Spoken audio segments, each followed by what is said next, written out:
Welcome back to the Resolution Room, where we turn tension into transformation through clarity, connection, and consistency. I'm your host, Dr. Nashay Lowe, and this is a space where we explore what's really underneath the moments that challenge us and how they can lead to something more honest, more human, and more whole. So let's get into it. This episode isn't an ending. It's a pause. A moment to stop long enough to notice what's shifted, quietly, maybe even subtly, over the course of the season.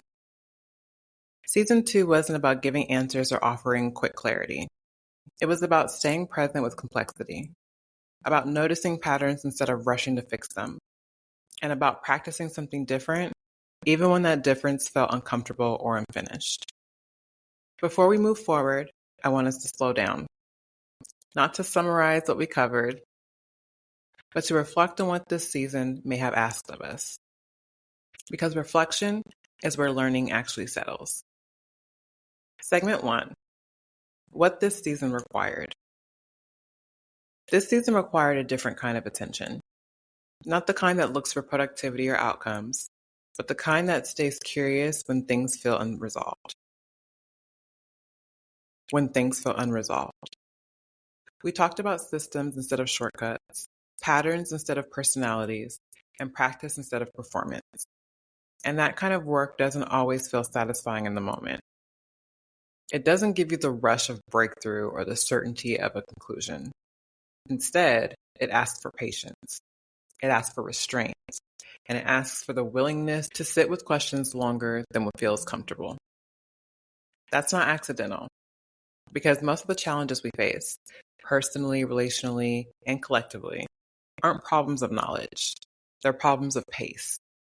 We move too fast to notice what's actually happening, too fast to understand what's being reenacted, and too fast to choose differently. Season 2 asks us to slow down enough to start seeing clearly. Segment 2. What I've been learning alongside you. Even though I'm guiding these conversations, I'm not standing outside of them. This season has shaped me too. It reminded me that clarity isn't something you arrive at once. It's something you return to again and again. That leadership isn't about certainty, it's about steadiness. And that growth often looks less like confidence and more like consistency. Hosting this season reinforced something I believe deeply. The most important work doesn't happen on the microphone. It happens in the spaces between conversations, in the moments when you pause before responding, and in the times you notice a familiar pattern and choose not to follow it. Those moments don't get applause, but they matter, and they accumulate. And that's why we're here. Segment 3. What we don't need to rush.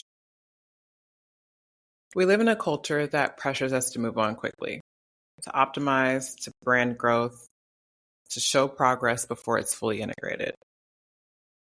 But some things can't be rushed without losing their integrity. Trust takes time. Repair takes patience. New ways of relating take repetition. Season 2 wasn't about acceleration. It was about orientation. About learning how to stay grounded when things feel uncertain. About learning how to hold complexity without collapsing into urgency or avoidance.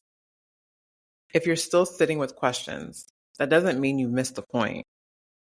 It might mean you're doing the work. Segment 4. Carrying the work forward. If there's one thing I hope you carry forward from this season, is this. You don't have to resolve everything at once. You don't have to be perfectly regulated to be intentional. And you don't have to know the ending to choose differently in the present. What matters is your willingness to pause, to notice, to respond with a little more clarity than you did before. That's how patterns loosen. That's how systems change. And that's how trust, both internal and relational, begin to rebuild. Not through force, not through perfection, but through practice. Segment 5. A pause before what's next. Before the next season, the next project, the next conversation, I want to leave you with this pause.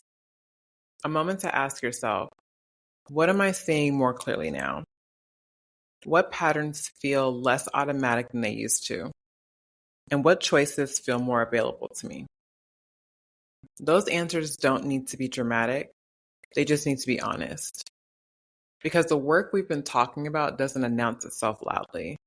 It shows up quietly in how you listen, respond, and stay present when things get uncomfortable. That's where true transformation actually lives. Closing reflection. So wherever you go from here, carry this with you. You don't have to rush the work that requires patience. You don't have to perform growth for it to be real. And you don't have to do this alone. Let this season end the way it unfolded, with intention, with restraint, and with care. And to extend this growth, I've created a community called the Resolution Society. I'm very proud to create a space that takes these podcast conversations into actual practice. If you're looking to not go on this journey alone, you want to continue these conversations and be around like-minded people on similar journeys, this space is for you. Just go to the School Community platform, that's SKOOL, and search the Resolution Society. We can't wait to see you there. As always, thank you for joining me in the Resolution Room. If this conversation moved you, challenged you, or gave you something to carry forward, consider supporting the show. You can explore our wearable wisdom collection in our Mind Shop, where each piece is designed to spark reflection and dialogue. You can also join our growing community for behind-the-scenes conversations, resources, and support of your own journey through tension and transformation. And if you just want to say thank you in a simple way, you can always buy me a coffee. Every gesture helps keep this space going. All the links are in the show notes. And until next time, keep building in the quiet, because that's what will carry you forward.